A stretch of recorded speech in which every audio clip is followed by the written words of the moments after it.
Lord. ప్రియులారా, ఈ యొక్క నూతన ఉదయకాల సమయంలో దీని వాక్యాన్ని చదువుకుందాం. పరిశుద్ధ గ్రంథంలో నుండి మొదటి సమూయేలు గ్రంథము 2వ అధ్యాయము 1వ వచనం.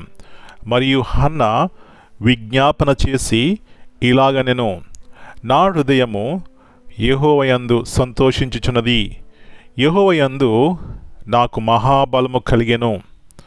1 Samuel chapter 2 and verse 1.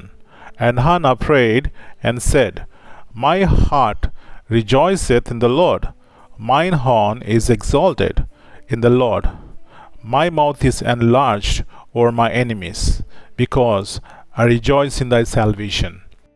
ప్రియులారా, యేసు ప్రభువారి అతి శ్రేష్టమైన నామములో మీ అందరికీ శుభములు తెలియజేస్తున్నాను. మరి యొక్క నూతన ఉదయకాల సమయాన్ని చూసే కృప దేవుడు మనకి ఇచ్చినారు. మరి దేవుని నందు సంతోషించాలి, ప్రభునందు ఆనందించాలి, దేవుని స్తుతించి ఆయన మహింపరచాలి. ప్రియులారా, ఈ దినాల్లో మనుషులు బాహాటముగా సంతోషంగా కనబడుతుంటారు, మరి మాట్లాడుతుంటారు మంచిగా. కానీ అంతరంగ హృదయంలో దుఃఖం ఉండవచ్చు, బాధ ఉండవచ్చు, కృంగుదల, నిరాశ, నిస్పృహలు. వీటికి జవాబు దేవుని సన్నిధి, దేవునితో ఉండేటువంటి సహవాసం పిల్లరా మనకి సంతోషాన్ని ఇస్తుంది. మంచిది. ఇక్కడ చూసినట్లయితే హన్న తన జీవితంలో ఒక దుఃఖం ఉంది, ఒక లోటు ఉంది, తనకు పిల్లలు లేరు. మరి ఇక్కడికి వెళ్ళిందండి. తెలుసు తనకి పిల్లలు ఇచ్చేది, నా దుఃఖాన్ని తీసివేసేది, నా బాధను తొలగించేది ఈ జీవగల దేవుడని ఇక్కడికి వెళ్ళేది. కానీ దేవుని సన్నిధికి వెళ్ళింది. దుఃఖముతో దేవుని ఎదుట సాగిలపడింది, ప్రార్థన చేసింది. తగిన సమయంలో మరి తన జవాబు పొందింది. సంతోషంతో దేవుని సన్నిధికి వెళ్ళింది. అక్కడ ఈ విధముగా విజ్ఞాపన చేస్తుంది, పాడుతుంది. ఏమంటుందండి? నా హృదయము యెహోవాయందు సంతోషించుచున్నది, యెహోవాయందు నాకు మహాబలము కలిగెను. మహాబలము, సంతోషము. పిల్లరా, ఎక్కడ? దేవుని సన్నిధానంలో మనకుంటాయి.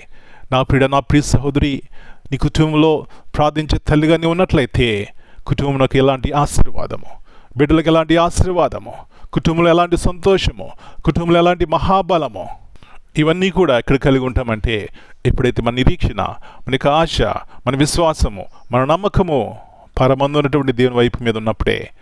కాబట్టి ఎవరి వైపు చూస్తున్నాం, ఎక్కడికి వెళ్తున్నాం? ఈ మహాబలము, సంతోషం ఇచ్చే దేవుని యొద్దకు వెళ్ళినట్లయితే, ఆయన సన్నిధిని వెతుకున్నట్లయితే మన జీవితాల్లో గొప్ప ఆనందము, మహాబలము కలిగి జీవిస్తామండి. అలాంటి కృప దేవుడు మనందరికీ దయచేయనుగాక. ప్రార్థన చేసుకుందాం. మహాబలం ఇచ్చేటువంటి దేవా, పరిశుద్ధమైన తండ్రి, మీ వంటి వారు ఎవరయ్యా? ఇలాంటి మహోన్నతమైన దేవుని ఎదుట సాగిలపడి ఆరాధించే కృప మీరు మాకు ఇచ్చినారు. మీకు వందనాలు. హన్న దుఃఖంలో ఉంది, వేదనలో ఉంది, ఇక్కడికి పరుగు పెట్టలేదు. కానీ దేవుని సన్నిధికి వెళ్ళింది, సాగిలపడింది. ప్రభువా, ఆమె ప్రార్థన విన్నారు, జవాబిచ్చినారు. గొప్ప సమూయేలు వంటి భక్తునిచ్చినారు. ప్రభువా, ఎలాంటి గొప్ప బహుమానం పొందుకుంది. మీరు ఇచ్చే బహుమానము గొప్పవి. ప్రభువా, మా యొక్క ప్రతి దుఃఖము తీసివేసి సంతోషమిస్తారు. మాకున్నటువంటి ఆ వీక్నెస్, బలహీనత నుంచి బలమిస్తారు.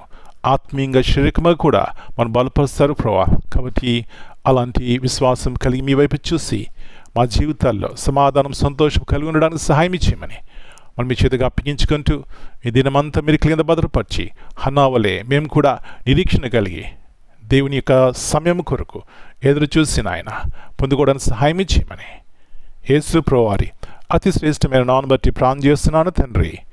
Amen. God bless you all.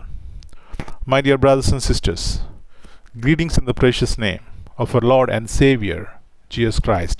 Here in 1 Samuel 2:1 reminds us that true joy and strength come from the Lord alone. Hannah's prayer is a testimony of gratitude, faith, and victory after seasons of waiting and sorrow. It encourages us to rejoice not in our own abilities but in God's faithfulness, knowing that He lifts the humble, answers prayers, and fills the heart with hope. Amen.